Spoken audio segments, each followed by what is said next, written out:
Assalamualaikum warahmatullahi wabarakatuh. Hi everyone, I'm Julian Rianti from Class B 2023, and now I'm gonna talk about how to teach speaking. But before we start, let me ask you something. Guys, have you ever struggled when you want to speak in English? Maybe you know the words, but you just don't know how to speak them properly, or you just felt nervous and afraid of making mistakes. Well, you are not alone. Many English learners face the same challenge.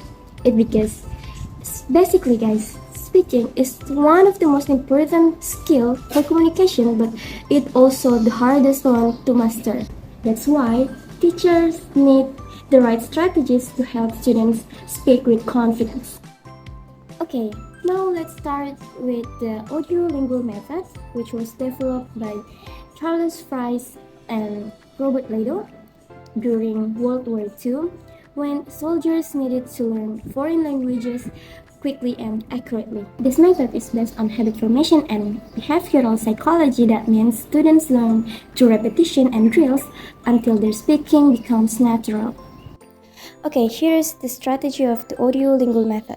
The first one is the teacher orally presents a phrase to the students, like, repeat after me, she is reading a book. After that, students are then asked to repeat the phrase quickly. They say it together, she is reading a book. And then, if a student pronounces the phrase correctly and grammatically, they receive praise. Students who do not say it correctly are asked to repeat it until they can say it correctly. The teacher then modifies the phrase by changing a word. For example, like, you are reading a book. Or the teacher can also change the phrase by make it negation form, like, you are not reading a book. And finally, students continue with drills, practicing the phrase quickly and accurately with various modifications. Next, we have communicative language teaching, which was developed by several applied linguists, including Del Hines, Michael Halliday, Connolly and Swain, and Sandra Safinan in 1960s and 1970s. Instead of memorization, this approach focuses on real-life communication, helping students improve fluency through interaction. Remember guys, in this approach, fluency is prioritized over accuracy, so minor mistakes are allowed as long as students can express themselves effectively. Okay, now let's see some techniques and activities in CLT. The first one, we have information gap, where students share missing information to complete a task. Also, we have role play, where students act out real-life situations, for example, like ordering food or job interviews. Also, there is storytelling, where students narrate personal experiences or creative stories. Then also we have debates, where students express opinions and defend arguments on given topics. And the last one, we have surveys and interviews, where students create and ask real-world questions. Let's see the strategy of CLT using one of that activities, which is storytelling. The first one is the teacher decide on a type of story or the format of the story. This includes personal experience, folk tales, or creative stories. This makes storytelling relatable and engaging. After that, the teacher guides students with a clear structure from beginning until the end. Also teach them the storytelling techniques like voice modulation, gestures, or even expression. Don't forget to use visual aids like pictures, story maps, or slides to support storytelling to help the students stay on a track while speaking. Then let students outline and practice to help them build their confidence. Also, have them in pairs or groups to reduce their anxiety. And finally, give them feedback on clarity, pronunciation, or even engagement. Now let's move to the Community Language Learning, or CLL, which was founded by Charles Curran. This method is designed to reduce students' anxiety by making the teacher more of a counselor than an instructor. Let's see the strategy of the community language learning. First, students sit in a circle with the teacher stands behind one. The student says something in their native language and the teacher translates it to the target language. Then the students repeats the translation and it's recorded. This process continues with other students until a full conversation is recorded. Finally, students take the recording or notes home to review. Okay, now let's move to the direct method, which was founded by Francis Green. I'm sorry, I don't know how to pronounce it, but this method is the method that forces students to using only the target language in the classroom. It means no translations are allowed. So instead of explain grammar rules, the teacher uses real life examples, gestures, or visuals to introduce new words and phrases, and the students describe pictures and answer questions and engage in conversations all in English. Here's the strategy of the direct method.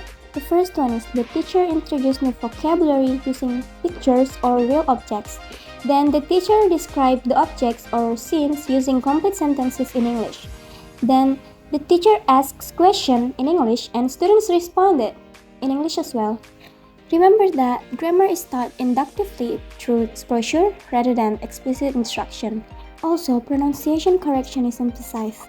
Okay, now let's move to the notional functional approach, which was developed by the Council of Europe in 1970s with contributions with linguists like David Arthur Wilkins, Jan van Eyck, John Lionel Malcolm Trim, and René Rectrich. I'm sorry if there are mispronunciation of the names. It based on two key ideas. The first one is notions, which are the topics like education, climate change, or anything else. And the second one is function, which are the purpose of the communication, maybe like asking for direction, making requests, or giving advice, like that. So in this method, students will engage in real-life conversation practice. Okay, here's the strategy of the notional functional approach. The first one is the teacher presents a dialogue focused on specific functions and notions. It means that it is specific situation where there is a topic and the purpose of the communication.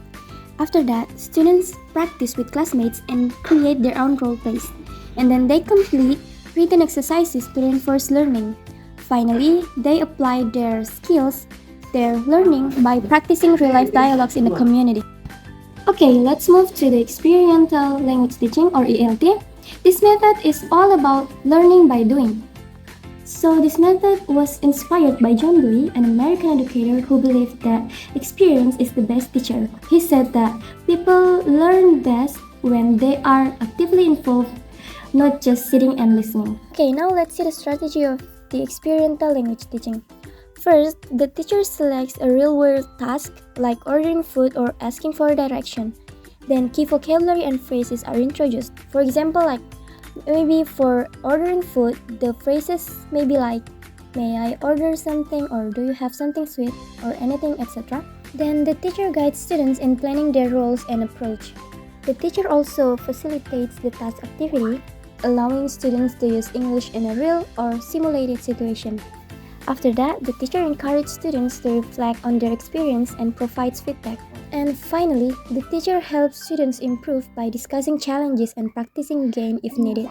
Okay, finally, we move to the project-based learning or PBL, which was developed by John Dewey, the same educator who inspired the experiential learning. So guys, instead of just answering questions, practicing sentences, in this method, students will work on longer projects which require them to use English in meaningful way. Okay, here's the strategy of the project-based learning. The first one, the teacher sets learning objectives aligned with the curriculum, and then the teacher introduces the project with an engaging problem or question. After that, the teacher forms students into groups and guides the research by providing resource and support. And then the teacher monitors progress and gives feedback, and also support project creation and encourage creativity. And finally, the teacher organizes presentations for students to showcase their work. And in this presentation, there will be Q&A session to deepen understanding. Okay, I think that's all from me. Thank you for watching until the end. I hope you get insight from this video. And see you next time. Wassalamualaikum warahmatullahi wabarakatuh.